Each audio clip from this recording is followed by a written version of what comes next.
बाकी है। पाक मीडिया हिलाली कहता है कि हमारे पास गेहूं खरीदने के रुपए नहीं आए। देखते वीडियो, धन्यवाद। उन्होंने कहा पाकिस्तान तकरीबन दिवालिया हो चुका है, सिर्फ ऐसा लगता है कि अनाउंस होना बाकी है कि खतरे की घंटी बज गई है पाकिस्तान के लिए और ज़रे मुबादला के ज़खायर कम तरीन सतह पर पहुंच गए हैं। हमारे पास कोई रास्ता नहीं है क्योंकि हम खुदकशी कर चुके हैं। मैं अमेरिका की गुलामी क्यों करूं? मैं तो मरने के लिए भी तैयार हूं। और इस वक्त ना हमारे पास पैसे हैं गंदम मंगवाने, ना हमारे पास पैसे हैं कि कपास को हम अपनी इंडस्ट्री के लिए इंपोर्ट करें। ये है ऐसा सिचुएशन। तो ये फिर इस तरह की सिचुएशन क्यों हो गई है कि पाकिस्तान डिफॉल्ट के करीब है? आई मीन अगर पाकिस्तान इतनी स्टेबल इकोनॉमी वो छोड़ के गए थे तो फिर ये चंद दिनों में ही हमारा ये हाल कैसे हो गया? आप मुझे बताएं, 200 रुपया हो गया डॉलर। आप पूछिए मैशत का हालत है, मैं आपको कहता हूं मैशत कोलैप्स नहीं कर रहा है, इट हैज कोलैप्स। तो क्या हम, मेरे ख्याल में हम लोग समझते नहीं है कि किस किस्म की सिचुएशन हम इस वक्त फेस कर रहे हैं। तकरीबन दिवालिया हो चुका है, सिर्फ ऐसा लगता है कि अनाउंस होना बाकी है कि खतरे की घंटी बज गई है पाकिस्तान के लिए और ज़रे मुबादला के ज़खायर कम तरीन सतह पर पहुंच गए हैं। और इस वक्त ना हमारे पास पैसे हैं गंदम मंगवाने, ना हमारे पास पैसे हैं कि कपास को हम अपनी इंडस्ट्री के लिए इंपोर्ट करें। ये है ऐसा सिचुएशन। तो ये फिर इस तरह की सिचुएशन क्यों हो गई है कि पाकिस्तान डिफॉल्ट के करीब है? आई मीन अगर पाकिस्तान इतनी स्टेबल इकोनॉमी वो छोड़ के गए थे तो फिर ये चंद दिनों में ही हमारा ये हाल कैसे हो गया? आप मुझे बताएं, 200 रुपया हो गया डॉलर। आप पूछिए मैशत का हालत है, मैं आपको कहता हूं मैशत कोलैप्स नहीं कर रहा है, इट हैज कोलैप्स। तो क्या हम, मेरे ख्याल में हम लोग समझते नहीं है कि किस किस्म की सिचुएशन हम इस वक्त फेस कर रहे हैं। पाकिस्तान की मईशत डूब रही है, बहुत बुरी तरह डूब रही है। हमारे पास कोई रास्ता नहीं है क्योंकि हम खुदकशी कर चुके हैं। मैं आपको बता दूं, इसलिए कि IMF ने कह दिया है उनको कि हमारे पास मत आओ।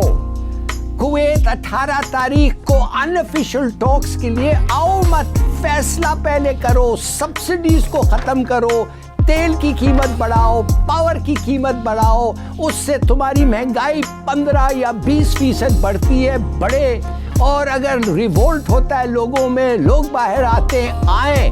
आटा, गोश्त, घी, जितनी भी जो दीगर अशिया की कीमतें हैं वो बढ़ गई हैं और वज़ीर-ए-आज़म के ऐलान के बरअक्स एक हफ्ते के दौरान मुल्क भर में आटे समेत 28 अशिया ज़रूरिया की जो कीमतें हैं उनमें रिकॉर्ड इजाफा हो गया है। 20 किलो आटे का थैला 403 रुपए 85 पैसे महंगा हुआ है। अगर IMF का एड रुक गया तो हमारा हालत श्रीलंका की तरह हो जाएगा। ये श्रीलंका नहीं बनेगा, अफगानिस्तान होगा, क्योंकि श्रीलंका में उनका शरह ख्वानदगी 92% और मेजॉरिटी पॉपुलेशन हिंदू है वहां पे, बुद्ध मत के जो है। तो आपके तो ऐसी आग लगेगी जो आपको कंट्रोल नहीं हो सकेगी और आपके पड़ोस में उसकी तैयारियां शुरू हो चुकी हैं।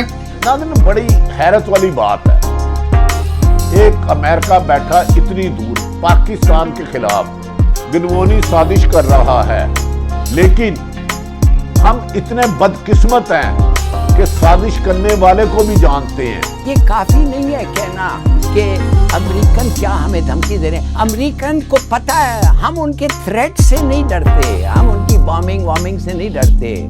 हमारी मईशत जो है वो तबाह हो जाएगी अगर उन्होंने वाकई वो चीजें किए जो वो कर सकते हैं। सैंक्शंस अगर लगाएं, IMF का प्रोग्राम अगर खत्म कर दें, तो इसलिए वो अप कर रहे हैं एंटी। वो कह रहे हैं ये काफी इन लोगों का इतनी डिपेंडेंसी हो गई है हमारे गुडविल पे और सऊदी पैसे पे और UAE पैसे पे और कुवैती पैसे पे कि हम, ये वक्त है कि हम इनको स्क्वीज करें और कम से कम हम उनसे बेसिस के ऊपर अगर ये नहीं देते हैं उससे भी कुछ निकालें, सीक्रेटली रखें, कुछ लैंडिंग करने दें, कुछ ओवरफ्लाइट और न्यूक इंस्पेक्शंस।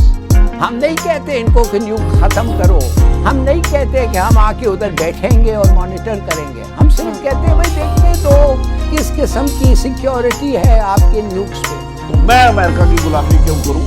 मैं तो मरने के लिए भी तैयार हूं और कैद होने के लिए भी तैयार हूं। आप अमेरिका की बात कर रहे हैं, गंदम आपके पास शॉर्ट पड़ गई है, पानी आपके पास है कोई नहीं है, फिर आप अमेरिका को कह भाई हमारी मदद। आपने गंदम की बात की है, मैं चूंकि काश्तकार अपने आप को कहता हूं। और डॉलर कल आपने 192 पे आपके कान खड़े हुए, बिल्कुल आज 193। सर बिल्कुल सीरियस मामला आता है। कभी हम चीन के पीछे भाग जाते हैं, वहां से हमें कुछ नहीं मिला, चीन के हालात ये हैं कि श्रीलंका का भी उन्होंने बेड़ा गर्क करने के बाद श्रीलंका को छोड़ दिया। उसके बाद अगर दूसरी जानिब देखें तो हम व्लादिमीर पुतिन के पास पहुंच गए। व्लादिमीर पुतिन वही शख्स हैं जिनकी सोवियत यूनियन को हमने तबाह व बर्बाद कर दिया, हमने सोवियत यूनियन के टुकड़े कर दिए। जो मैं व्लादिमीर पुतिन की शख्सियत से वाकिफ़ हूँ, उनका दिल बहुत टूटा था, वो बहुत दुखी हुए थे, रंजीदा हुए थे जब सोवियत यूनियन टूटा था। वो तब एक निस्बतन जवान अफसर थे अपने मुल्क की हसास इंतज़ामिया के अंदर। तो वहाँ भी हम जाकर गए, हमें कुछ टका नहीं मिला और अब हम वेस्ट के साथ नेगोशिएट करने पर दोबारा से मजबूर हो गए। आप अमेरिका के गुलाम बनाना चाह रहे हो 20-22 करोड़ आवाम को और फिर उसमें पर्दे डाल रहे हो। बदनसीब हो तुम लोग। ताकतें कभी एक जैसी नहीं रहती। कई हाकम आए, कहीं जाए कब्रिस्तान में देखे, बड़े से बड़ा ताकतवर जिन्होंने कई मुल्क फतह किए वो कब्रों में पड़े हैं।